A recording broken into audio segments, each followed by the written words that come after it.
Today's lunch panel, it's the role of the church in the war on drugs.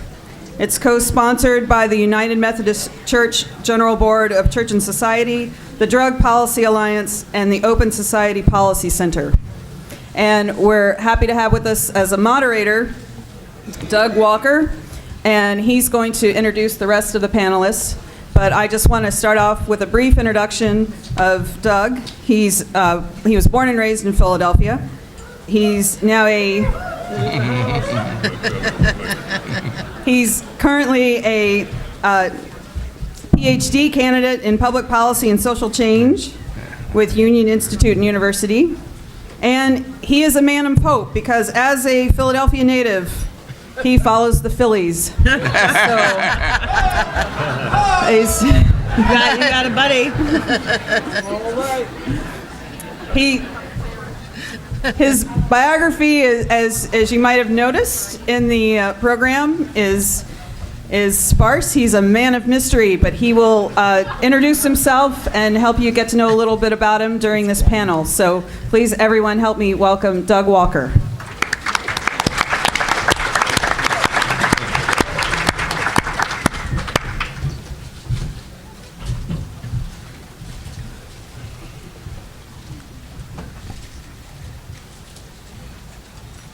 Good afternoon.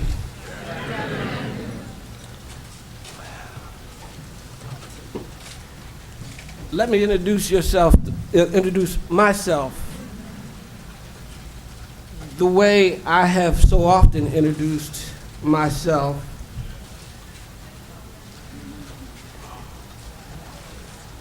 Hello, family. Hello. I'm a grateful recovering addict, and my name is Doug. Hello, Doug.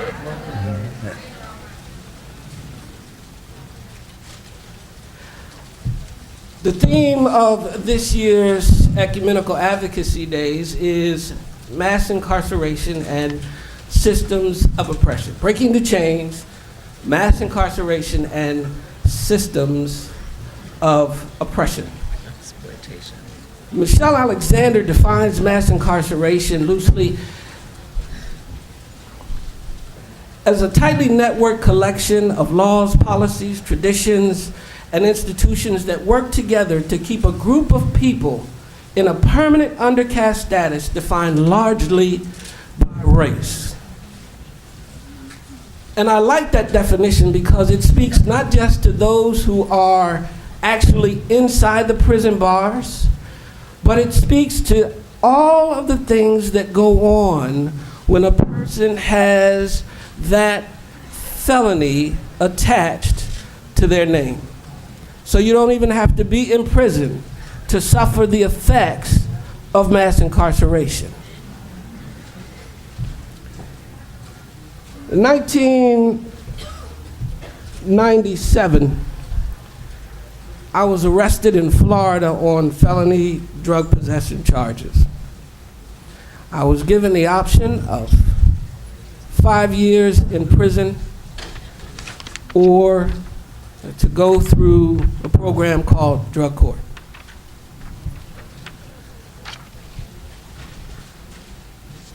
Now, while I successfully completed that drug court program, what really helped me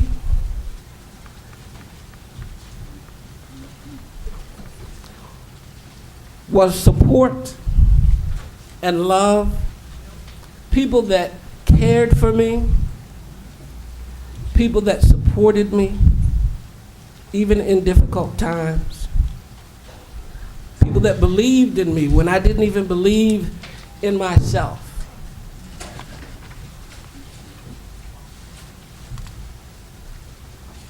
So in 1997, the state of Florida allowed me to leave the state, and then after allowing me to leave, promptly put out a warrant for my arrest. Which I stayed gone. In 2005, I returned to Florida. I turned myself in, resentenced to drug court, was able to finally find an apartment after being turned down by several apartment complexes, because even though I had 8 years at that point without a drink or a drug, no arrests, even at that point, apartment complexes still could legally discriminate against me and refuse me housing. So I finally found a place to live, and I actually got a job. And when I got the job, I told the temporary agency that I worked for that, hey, listen, I have been arrested 8 years ago here in Florida on felony drug possession charges. I've kept my nose clean since then, haven't had any problems with the law. And they said, fine, Doug, we can work with you. So they placed me at a company that had was a subcontractor for a Fortune 500 company. And the idea is you work 90 days, and if they like you, they keep you. And so I worked my 90 days, and all of my supervisors loved my work, my coworkers, and I got along very well. And at the end of 90 days, the company said, the supervisors from the company said, we're going to go ahead on and keep you, go down to HR, fill out the company application now.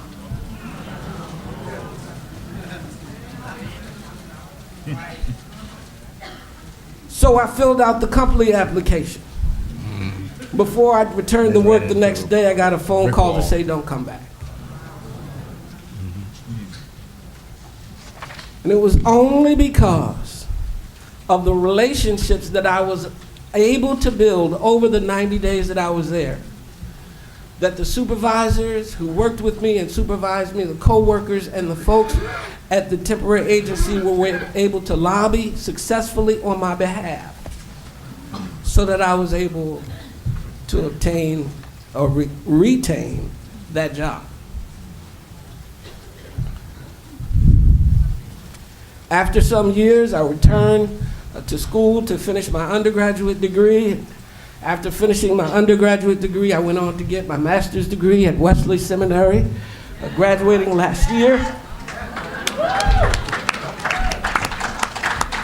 And then at the suggestion of one of my professors, began PhD studies at Union Institute and University, where I am today. During that time, I also began to intern at the General Board of Church and Society, and last year became full-time staff as the National Coordinator for Criminal Justice Reform, where I work on a grassroots level in organizing around the country on state and local issues around mass incarceration, as well as training churches in a format for ministry, a framework for ministry called Healing Communities, which you will hear about later in one of the workshops. Now, I tell you that not to toot my own horn. I tell you that to say this. I had an opportunity. I had a chance. I had some support. But there is nothing special about me. And there are thousands of people who could do the very same thing if only they had the support and opportunity. And so our lunch panel today is really an opportunity for us to begin to look at how the church, rather than being one of those institutions that works collectively to keep a group of people down, can be a part of that support, a part of that help. So how do we move the conversation from primarily punishment, not only in the criminal justice system, but in our social institutions as well, to a conversation around prevention and treatment, help and support? A conversation that says we, as church folk, really do believe that everyone can be redeemed.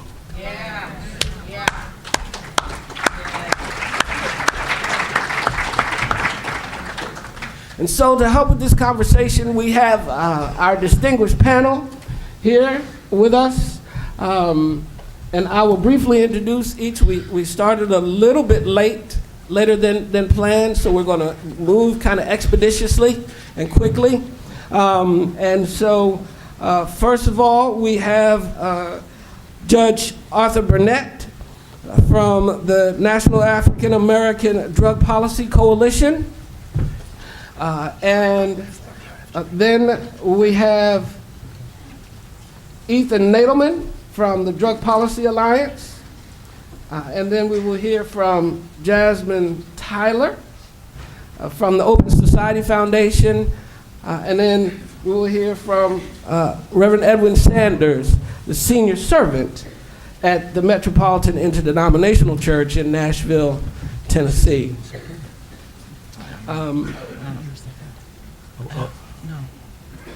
Okay, so I'm going to dispense with the lengthy bios. Most of them are in your programs. I'm just answering questions. Also want to take this opportunity to thank the Drug Policy Alliance and Open Society Foundation for helping to sponsor this lunch. I hope you find it tasty.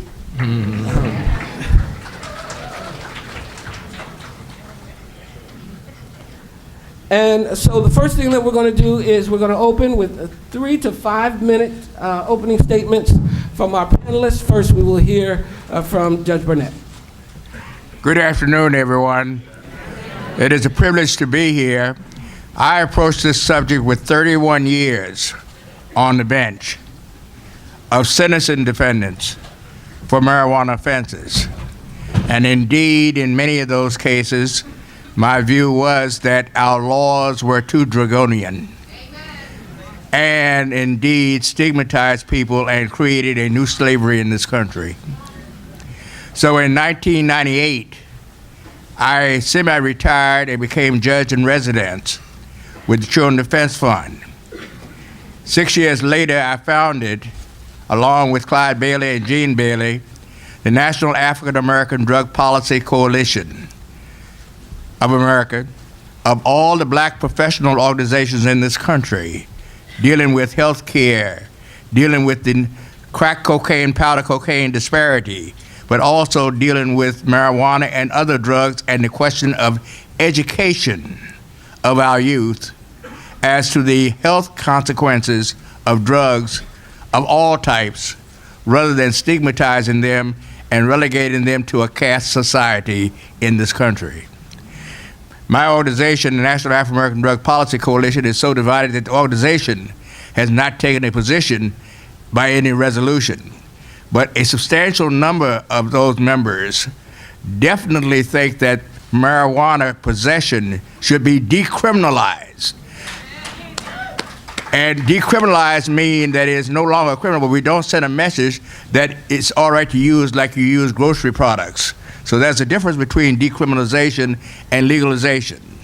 Our other concerns have been with reference to the frustration in the hood of young blacks and others. Will they be enticed into using marijuana? And my judicial experience indicates that when they do that, because of the drug connections and crime connections now, they are pushed into experimenting with PCP, with crack cocaine. So to the extent that they are frustrated and don't have opportunities and jobs, there is a concern about decriminalization and educating our youth and coming up with a regulatory scheme that will prevent adults who want to use drugs like you drink a cocktail, not passing it on to 14 and 15-year-old kids who then become hooked on the more serious drugs.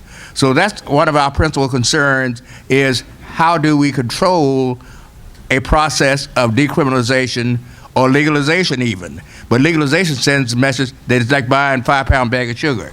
So basically, that's the position we have taken.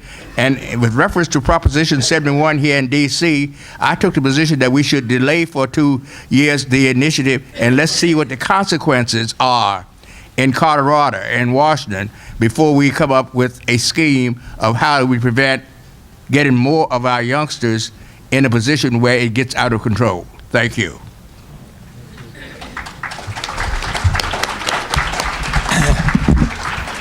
Hello, everybody. Good afternoon. I think my best role here is just to push the envelope a little bit. if I could do that. So how many of you are aware of the fact that the United States is less than 5% of the world's population, but almost 25% of the world's incarcerated population? Raise your hands. How many of you think that is a gross violation of human rights and a tragedy that needs to be reformed? Please raise your hands. Is there anybody here who supports that system? Raise your hands. Let me ask you this question. How many of you think we should legally regulate and tax marijuana the way we do alcohol? Raise your hands. How many of you don't think we should not do that? Raise your hands. How come only about a quarter of you raise your hands and the other 3/4 won't? Because I'll tell you, here's the problem, right? We have a dilemma here. We all agree there's too many people behind bars. We all agree that what's going on in America is unprecedented in the history of democratic societies. We all agree there's a fundamental racism in what's going on in this country around it. Yet when it comes time to talk about the alternatives, I feel like we're nibbling. This is in part my debate with Judge Burnett, where we agree on many issues. When we say delay for 2 years, decriminalize a little here and there, how many of you, by the way, have ever smoked marijuana? Please raise your hands. How many of you think that you marijuana smokers should just be decriminalized human beings, not legal human beings? How many of you who do not smoke marijuana want to point to your neighbor and say, I just want to decriminalize you. I don't want to treat you like an equal. And by the way, I just want to decriminalize you, so we're not going to slap you in prison or jail. But meanwhile, I'm going to continue a system whereby you're going to buy your marijuana from Mexican and U.S. and foreign drug traffickers, killing and causing immense misery in Mexico, 100,000 dead, all of this. So the question is, there's tough questions to be asked here. You know, what I know is that for many of your organizations, if I look historically, some of your organizations got very involved 100, 150 years ago in the temperance movement. That was a good thing about responsibility. And then some of your organizations said, well, we got to make real strides on temperance. Let's go for prohibition. If only we can put our temperance ideologies into the national laws, well, that'll save the nation. Right? And of course, it was all woven up with lots of other good progressive movements. But what happened with alcohol prohibition? What was the nightmare that resulted? I don't know how many of us think that we should still be keeping on with that sort of policy. Well, I'll tell you something. Anybody think here that there's a good scientific basis for distinguishing in our criminal laws between alcohol and tobacco on one hand and the other drugs on the other hand? Anybody think that there was a National Academy of Science 100 years ago that said, oh, well, alcohol, tobacco, they're not so dangerous, but these other ones, these got to be? You know what distinguishes which drugs are criminal and which ones are not? It has almost nothing to do with the relative risks and dangers of these drugs, and almost everything to do with who uses and who is perceived to use these substances, right?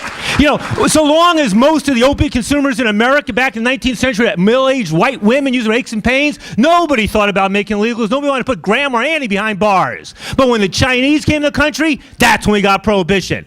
We had tons of people. Coca-Cola had cocaine in the late 19th century, but it was when black people started sniffing that stuff that we saw the first criminal prohibitions, right?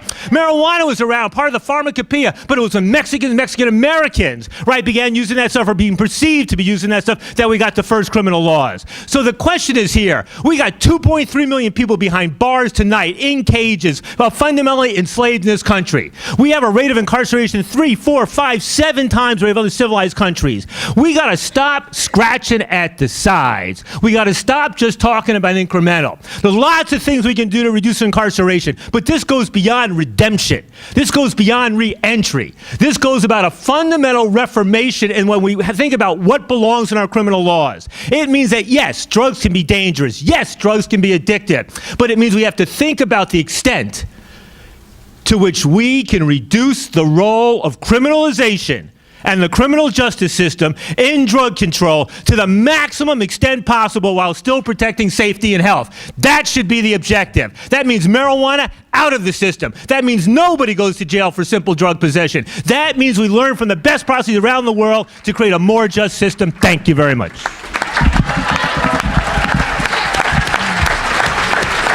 right.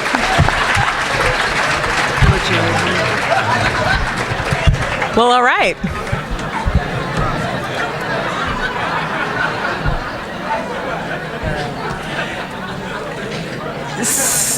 So what he said, with a few other pieces added in. No, I think the question that Doug asked at the end of his remarks really sort of opened up my piece for this panel, and it was, he posed the question, how do we move the conversation? How do we move it from a punitive framework to a more inclusive rehabilitation and redemption conversation?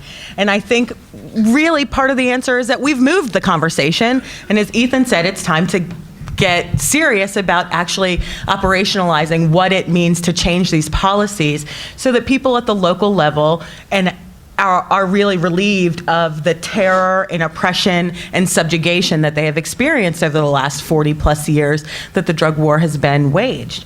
The last 6 years have been almost revolutionary in Washington, D.C. and around the country. You have states really significantly rolling back sentencing policies and working to relieve the overcrowding and due to mass incarceration in their state prisons. You have this federal government also doing that. The Fair Sentencing Act, which many of you in this room were significantly involved in the passage of, really was a heralding moment for sentencing reform. And we are finding ourselves sort of grappling with sort of like, what's next? Where are we going to go next?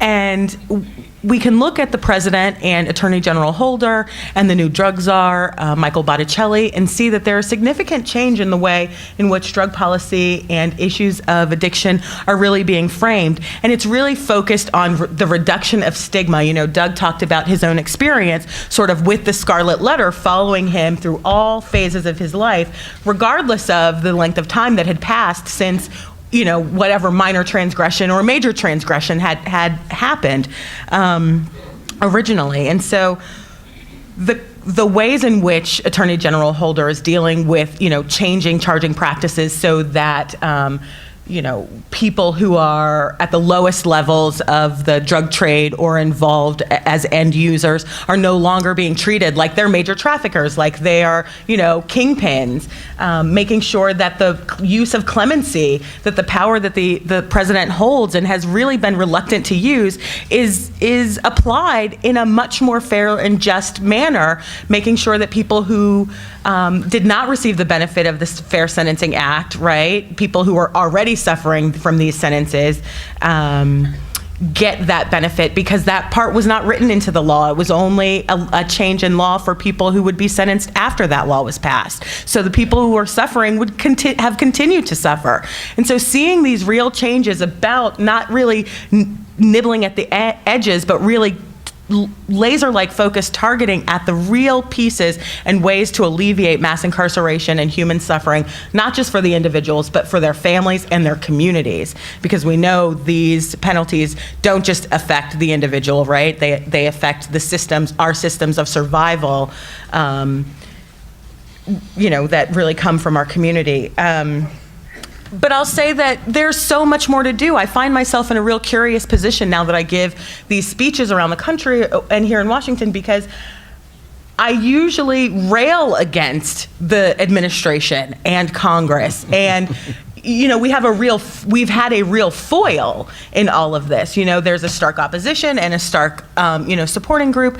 But things have gotten squishy because this administration has been so good. The Congress has been so good. In a Congress where there's, this do-nothing attitude, the only issues that move in a bipartisan fashion really are drug policy related and sentencing reform. And it's a very curious, racial justice framework married with the states' rights framework, which is so problematic for so many of us, right? But works when it comes to how you make policy for individuals at the local level versus dictating harmful policies from the federal level. So I will just stop here and say there's much more to be done, to be operationalized, so that we can actually get to the real meat of what it means to move this conversation, and that's actually changing policies.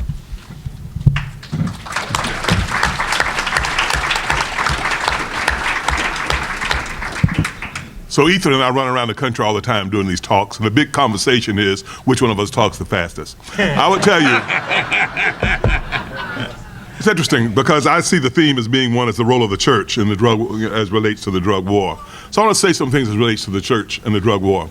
About 25 years ago, I was in a meeting here in Washington, D.C., and the issue was HIV and AIDS. When we got to the end of the meeting, and you're going to get to the end of your meeting on Monday, and I want to suggest to you that something like this happened, because the question always is, what are you going to do when you leave here? So when I got ready to leave that meeting at the White House, they said, well, what are you going to do when you leave here? And I was caught off guard. I didn't know what I was going to say at that moment, but I immediately wrote on a little piece of paper that for the next 52 weeks, for a full year, I would mention HIV and AIDS in every sermon that I preached. That experience had a transforming effect upon our congregation. I learned from that, though, that social justice issues have to be dealt with in exactly that way. Because if you don't continue to address them, if you don't continue to bring them to the attention of your congregation, if you don't continue to make them front and center in terms of what it is, what it means to be a follower of Jesus Christ, then you find yourself in a position where you're compromising the gift that you've been given in terms of the opportunity to speak to people who voluntarily show up every week to hear what you have to say. You have rapport with them. They have trust in you. Every preacher, they tell you the truth, will tell you that one of our greatest fears is that one Sunday you get there and nobody shows up. They don't have to come, but they must trust you, and they must have some sense that what you have to say is something that they need to hear. I want to suggest to you that one of the things you might want to do around this whole issue of drug policy is to turn it into one of those issues that you address every week. But it's not just that issue, it's social justice issues across the board. It's the way in which we find ourselves having to weave the thread that allows us to be able to speak to our congregations and say, you cannot talk to one of these issues and not effectively talk to others, because there's a way in which they all relate. The issue of joblessness, they all relate. The issue of education, they relate. The issue of access to health care, they relate. You go down the list, they all relate. And one of the things we have to do is take up our responsibility. Now, the reason why most of us don't do it is the same reason why those 11 guys were locked in that room a week ago. Maybe you remember that. That was the Sunday after the resurrection. Well, actually, started the afternoon of the resurrection, didn't it? But the reason why those 11 guys were locked in that room is because they were scared. They were scared. Let me tell you a little story. One of my friends told me around this whole issue of being radically inclusive and dealing with social justice issues.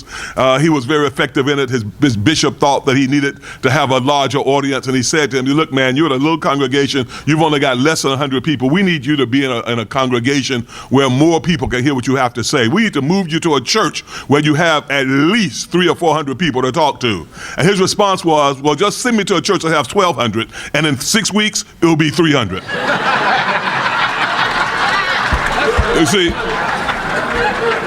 it doesn't leave you within your comfort zone in terms of your offering. It doesn't leave you within your comfort zone in terms of having the people who folks think of as being the good members that you want to have in your congregation. But it does put you in a place where you're doing what Jesus did. I always love John 6 chapter, that wonderful chapter where it starts off where Jesus feeds 5,000, and by the time you get to the last verses, he looks at the 12 and says, "You're going to leave me too."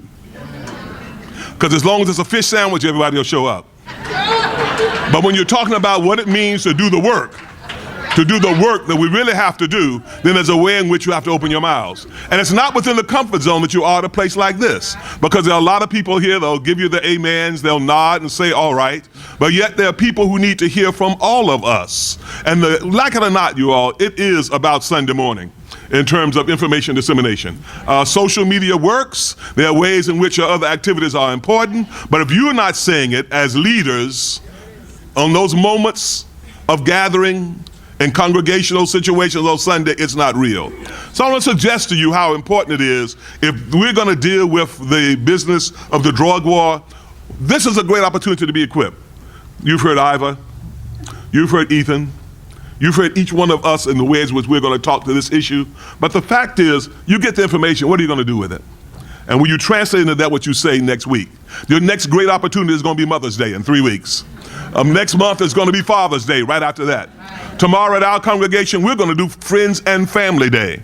How can you talk about Friends and Family Day and not talk about family and talk about the ways in which young black men and others who are people of color are being shot, killed, and murdered indiscriminately in this country? How are you going to talk about Mother's Day and not deal with all the inequities, the injustices, the hurt, the pain, the grief, and the sorrow that mothers have to deal with because of the experience of the intimidating realities of law enforcement as relates to drug policy with their children? How do you talk to people about what is real in their lives lives and not talk about these issues. And it's not as though you have to somehow preach some gospel other than the gospel of Jesus Christ. Last time I checked, I always appreciate my mentor, Howard Thurman, in this regard, when he talks about Jesus and the disinherited.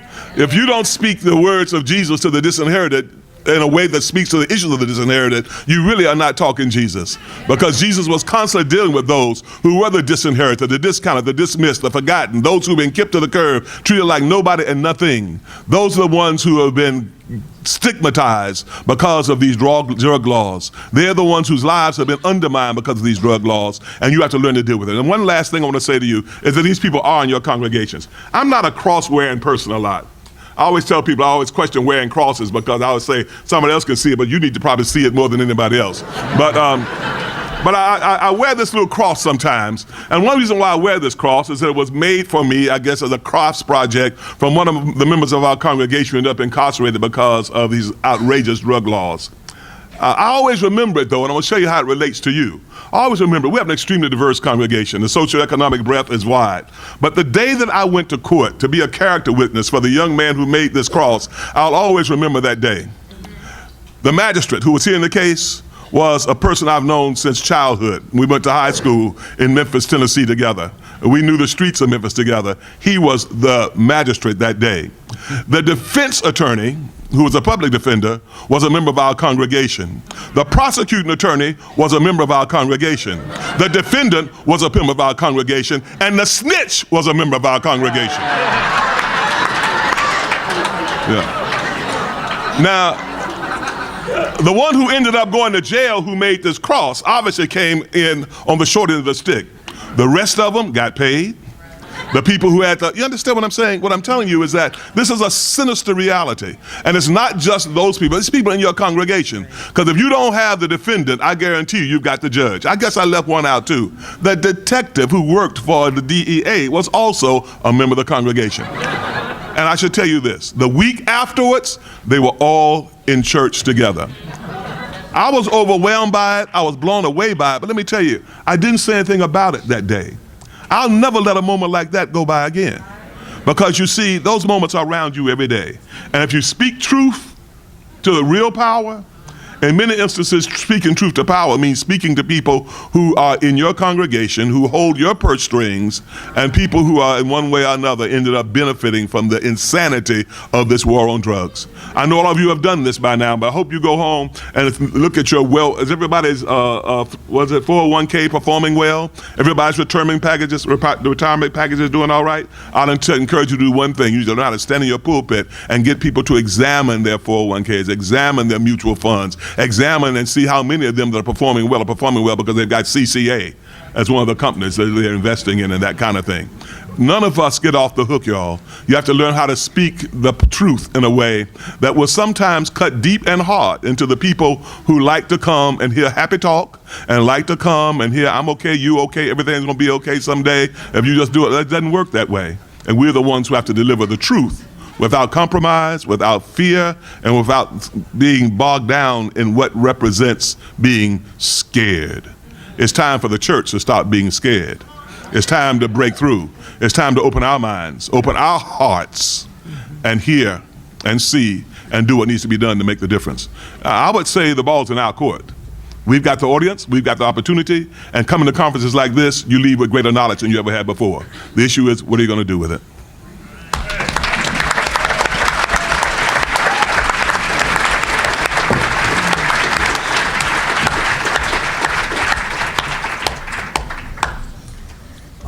I'm going to move over here so that I'm not blocking the view of, for those of you who are over here, of our panelists. Okay. So we have some questions for our panelists. First of all, Reverend Sanders, during the first year of my undergraduate work at American Baptist College, my sociology professor, Clifford Smith, was an associate of yours at Metropolitan. During one class, he mentioned that you had needles on the communion table for intravenous drug users. Cliff said that that was the first time that he had ever seen me so animated in class.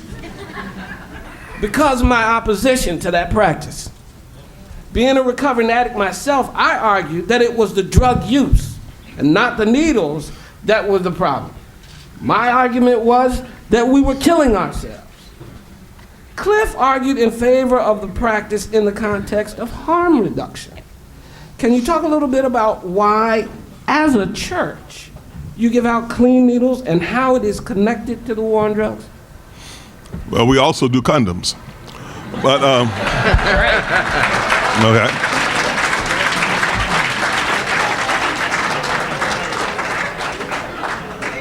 It's about life.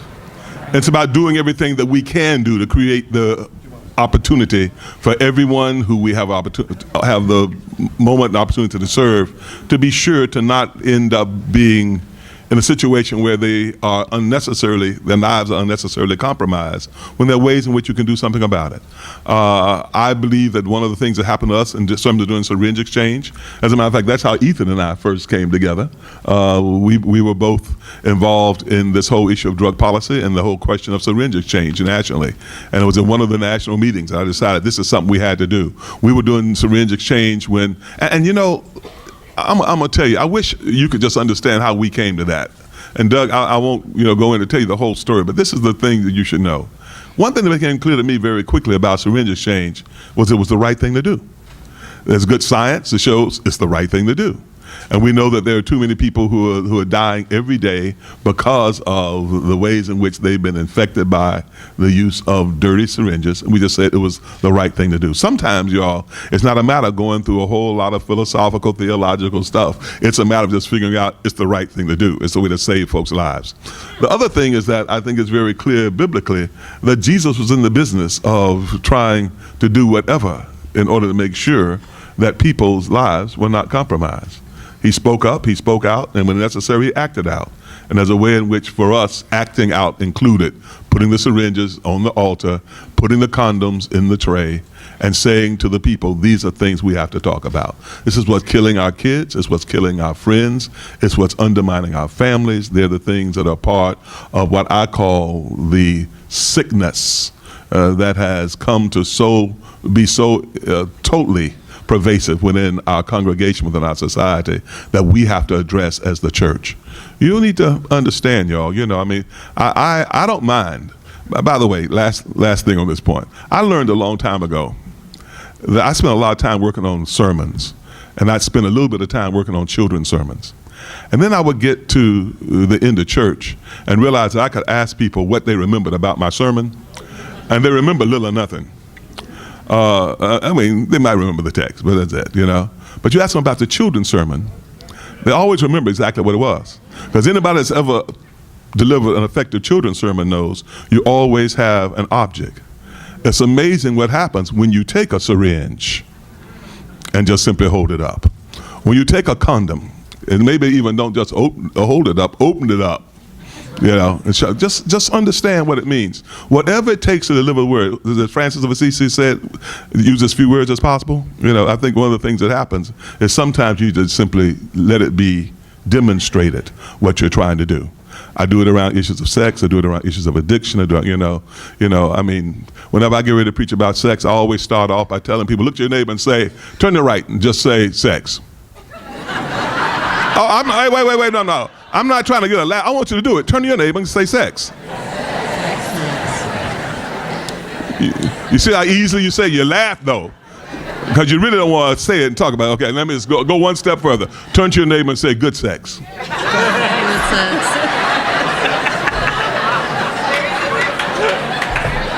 All right? Now turn to your neighbor again and say, and lots of it.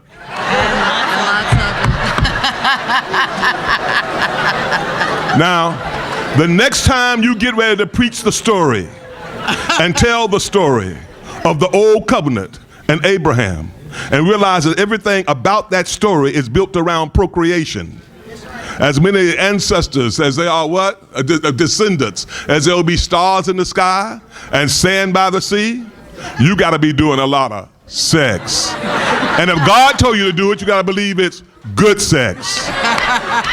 And if you're going to get as many as there are stars in the sky and sand by the sea, it's going to be lots of it. That's your sermon in 3 minutes.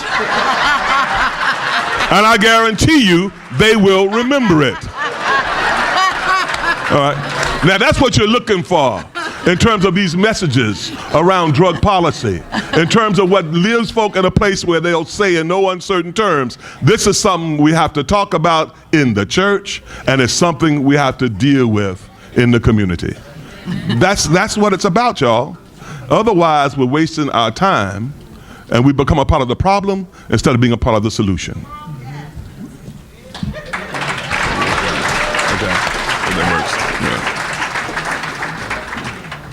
Judge Burnett.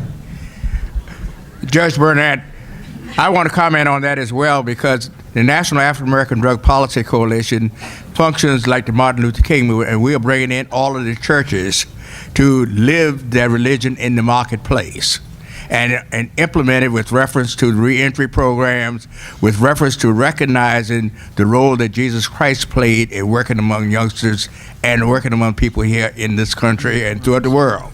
And so we preach, you might say, one of the 5 missions is that many people who have fallen from grace come back and sometimes become saints. And indeed, people like our moderator and others, in fact, contribute more to life by the time they die, even though they have fallen from grace, so we think. They have done far more to advance civilization than people who have never strayed from the straight and narrow path.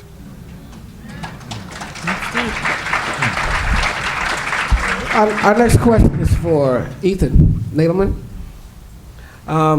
Ethan, 2 years ago, well, actually 3, you were part of a similar panel discussion with Michelle Alexander and Neil Franklin. And at that time, you talked openly about legalization of drugs. I remember catching up with you afterwards. You may not remember, but I found out you did. And saying that as an addict myself, I know that simply legalizing drugs will not help thousands of people struggling to overcome addiction. Treatment was what we need. You talked then about shifting the narrative from criminality to healthcare. Can you say more about this shift in focus and how the drug war hinders or helps shift the narrative? Yeah, thanks, Doug. I think the way to best explain where I'm coming from is to think coming from 2 frames. And one is the frame of science and the evidence, and the other is the frame of values. And Ed talking about needle exchange thing reminded me of some years ago. I was talking to a leadership group in Baltimore.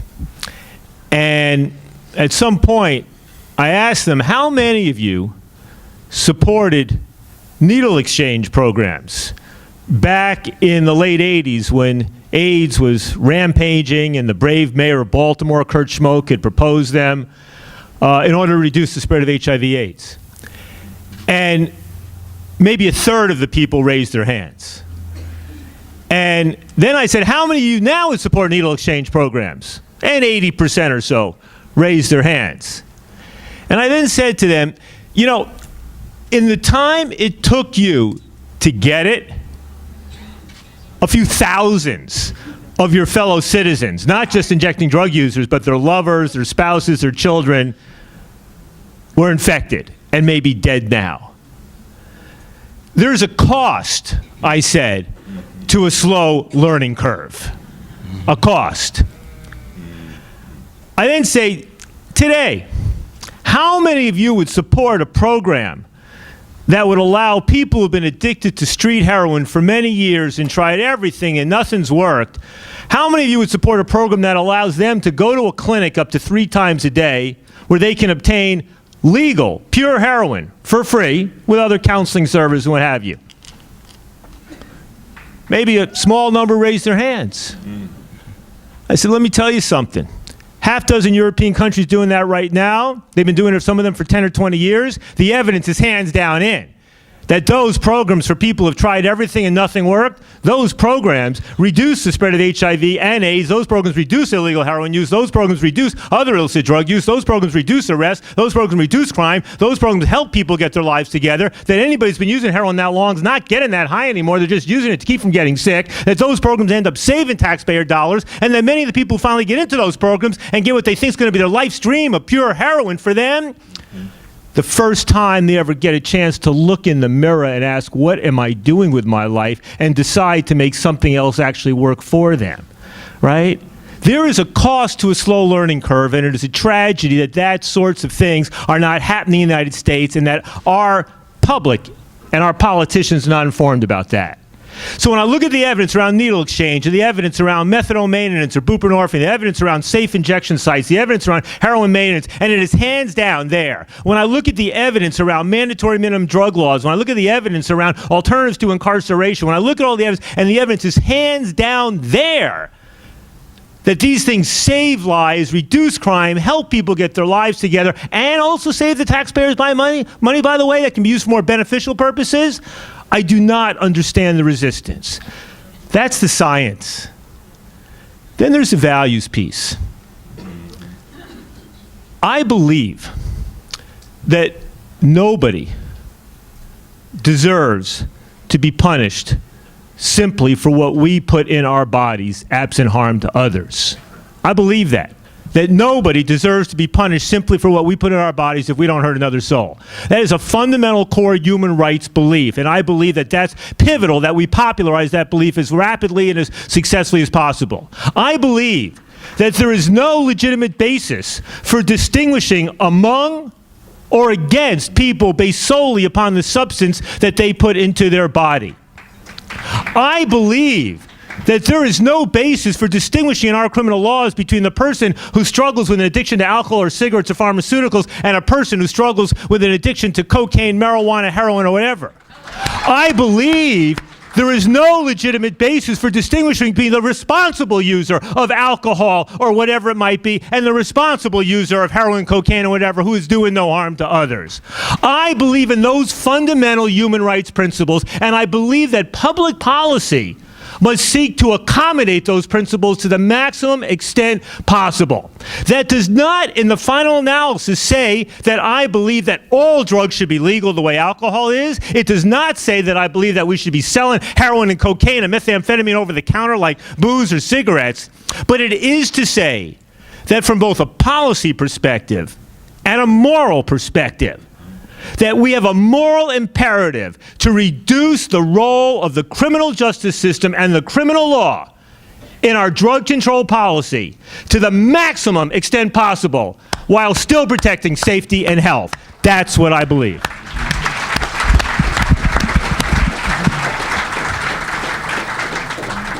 This next question is for Jasmine. Jasmine, this is not only, EAD is not only about domestic policy, but also about international global policy. And we are gathered here to talk about not just about systems of oppression and mass incarceration here in the United States, but around the world.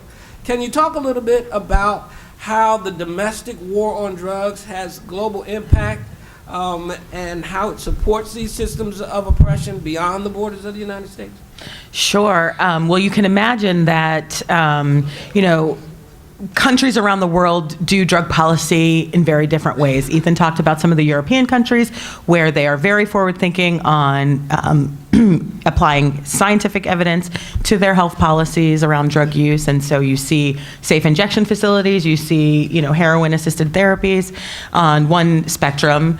On the other spectrum, you see countries like Iran and Indonesia who use the death penalty for even drug possession cases. And so the United States actually falls somewhere in the middle of all of that, if you can believe it. And we haven't just focused on our own borders, as Doug has intimated with this question, but we really have packaged the drug war and exported it outside of our borders. And all you have to do is look to our southern border and see the havoc that has been wreaked in South and Central America. Look to the HIV crisis throughout the world, in which There are funding streams, bilateral and multilateral funding streams that support prevention treatment services for people living with HIV/AIDS, but a policy writer prevents any of the money, any prevention money, HIV prevention money, to be used on buying syringes for any of these treatment programs. So it's not just a policy writer that affects the U.S., but also affects any U.S. funding, foreign aid funding that goes out around the world. And so, it really is incumbent on not just communities to rely on churches like Reverend Sanders' church for these services, or state and local individuals and private donors to support these types of programs, but that's the truth all around the world. And so, it really is contributing, while we continue to say we are fighting for, an end of AIDS, we continue to contribute to HIV infections that will perpetuate AIDS. So it's sort of, we're schizophrenic in our policy making, right? On the one hand, we're doing good, and on the other hand, we really perpetuate bad. In South America and Central America, we see the exportation of real punitive criminal justice practices and policies, and even the exportation of drug courts models now into countries where drug use isn't even criminalized, right? So take that into account. So drug use isn't criminalized, but the U.S. packages drug courts and sends it abroad. And so countries, because they want foreign aid, adopt these policies. And so people then languish in these drug treatment centers involuntarily with no real release dates, because they're not actually criminalized in the criminal justice system. So there's been a real disconnect in recent past when Attorney General Holder went to Colombia and talked about his sentencing reform initiatives in the United States, and Ambassador Brownfield from the Narcotics Bureau at the State Department went back to Colombia and said, whoa, we don't mean that, here. We mean that there. And so we're really trying to make sure that our outward-facing drug policy begins to take on the tone, the rhetoric, the sea change that this administration has brought to its own domestic drug policies. So that's a little bit about how the sort of national affects the global. Thank you. Now, one person that I did not introduce at the beginning, who I want to introduce at this time, is my colleague at the General Board of Church and Society, Cynthia Abrams, who works on healthcare-related issues, including issues around addictions, various addictions. And we're glad that you were able to take time out to join us, because I know that you also have a whole plethora of things that you're doing here this weekend that we talked about. So we're grateful that you could take the time out to be with us. Cynthia, according to the 2012 Book of Resolutions of the United Methodist Church, in the preamble to resolution number 3042, it says, the church has a fundamental role in reorienting the public debate on alcohol and other drugs by shifting the focus from punishment to prevention and treatment. This is rooted in the Christian belief in the ongoing possibilities for transformation in the life of each individual and in our world. Can you talk a bit about some of the practical ways in which the church has been able to offer this more compassionate alternative to the current debate and policy on alcohol and other drugs, particularly in rural areas and on land controlled by the indigenous peoples of this continent?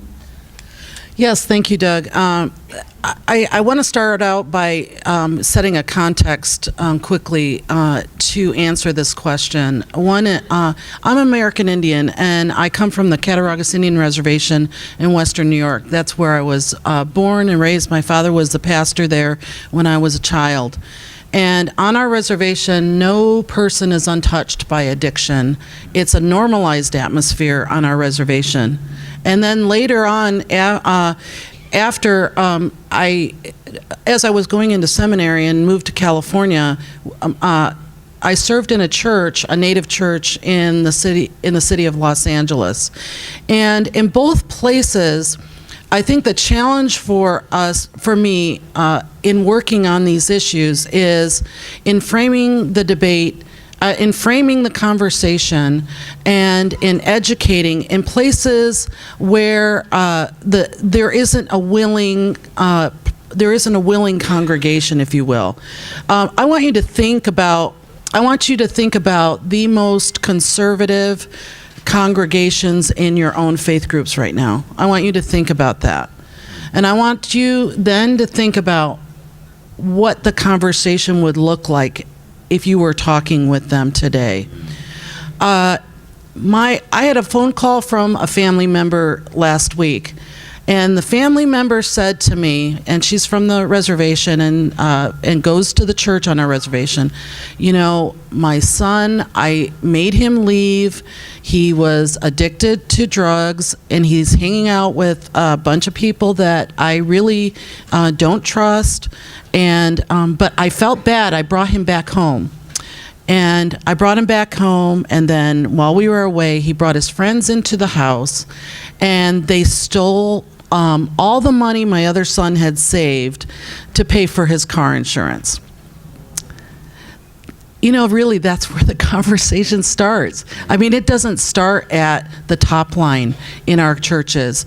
This top line message we're hearing today, in most churches, you're starting at some very basic level of reframing the issue and educating people about drugs. It's starting from such basic tools and basic education. And so one of the things that, and some of the things we heard today are really important pieces of that education. Reframing and destigmatizing are really important things for us to do. I don't think that in my church on the reservation, forgive me, Reverend Sanders, that I could put syringes and condoms down there. I'm pretty sure the bishop would have me out of that church pretty quickly, as would the congregation. I have to start somewhere much more basic than that, much more basic and much more elementary. And so what we do in the United Methodist Church, in the General Board of Church and Society, is we've organized addiction prevention organizing teams, and our conversations have started at this very basic level of talking about what churches can do. Because oftentimes, the survey we did in our denomination around this was, how are you involved in the work of drugs and alcohol abuse in your community and in your setting? And so almost all the churches that returned their responses said, oh, we are involved. We have a 12-step program in our congregation, in our church building. They meet in there every week. So in a church where they think that they're doing addiction ministry, if they offer a room for a 12-step program, is really missing the point. Okay, so the education and the reframing of this issue needs to happen around a comprehensive approach to addiction ministry. And it needs to happen in a way that they understand there's a depth and a breadth to that ministry. That includes mass incarceration and the problem of mass incarceration. And that people can see that there is this scope. They don't even know the scope is there. So we have to teach them about it. And then after all that education and after helping people to be equipped and build skills around doing comprehensive addiction ministry, at that point, then there's an ability to start having the more difficult conversations. So as you think about taking this home, I think one of the exciting things about Ecumenical Advocacy Days is that we get highly motivated and we go home and we're really charged up and we want to change the world. And then we go back and it's the small steps that move us in the right direction. And it's those small steps that are so important, especially in our conservative churches. We need to find a way of doing that comprehensive approach where we can educate in a way that our conservative churches can hear that, so that you're not talking to a member of a church who says, well, I just think it's most important that we lock them up, or you get a mother like my family member who said, the only time I can sleep at night is when he's in jail. That's not the answer, obviously. So if you're a pastor counseling a person like that, think of the challenges of counseling around that, and then talking about mass incarceration. So the conversations are so much more nuanced at the local level, and it's important for us to remember that so that we start someplace and we don't shut people down by starting in the wrong place. So that's my answer. Is that?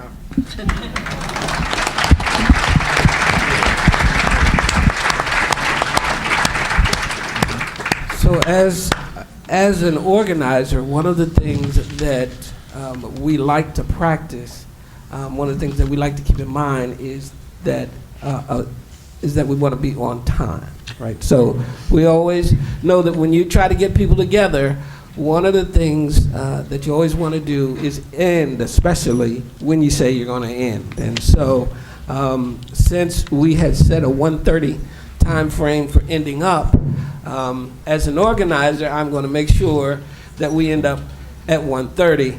And since we had intended for everyone to have closing comments, as a moderator, I am going to take that privilege to sum up myself, and that way we'll be done at 1:30. I got 1:30 now. You got 30 seconds.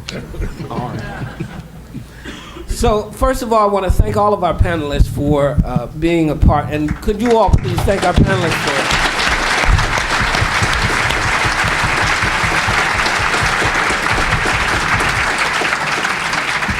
If you have further questions or would like more information, many of the topics that were discussed and touched on here will be dealt with in the workshops that will be immediately following this plenary.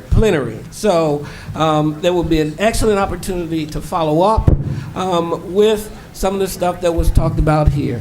When I applied for admission to Wesley Seminary, and I had my interview, one of the things that I talked about was the new national no good.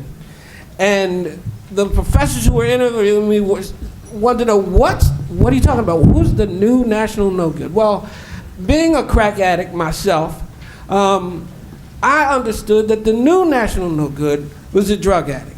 It is a person who is identified as a drug user. Notice I said identified as a drug user, because in my experience in drug use, I find that a lot of folks who use are not identified as users, right?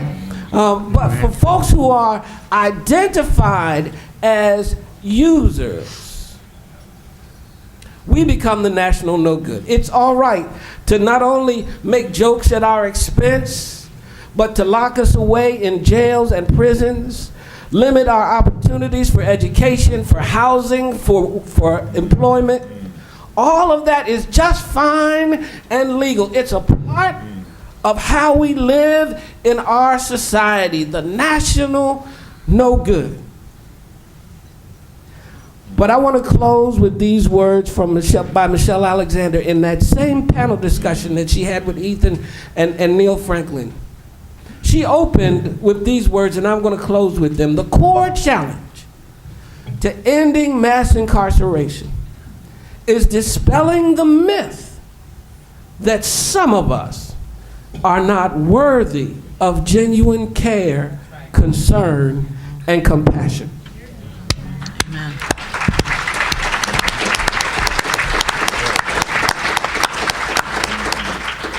Question is, how are you going to walk that out? Thank you for your time.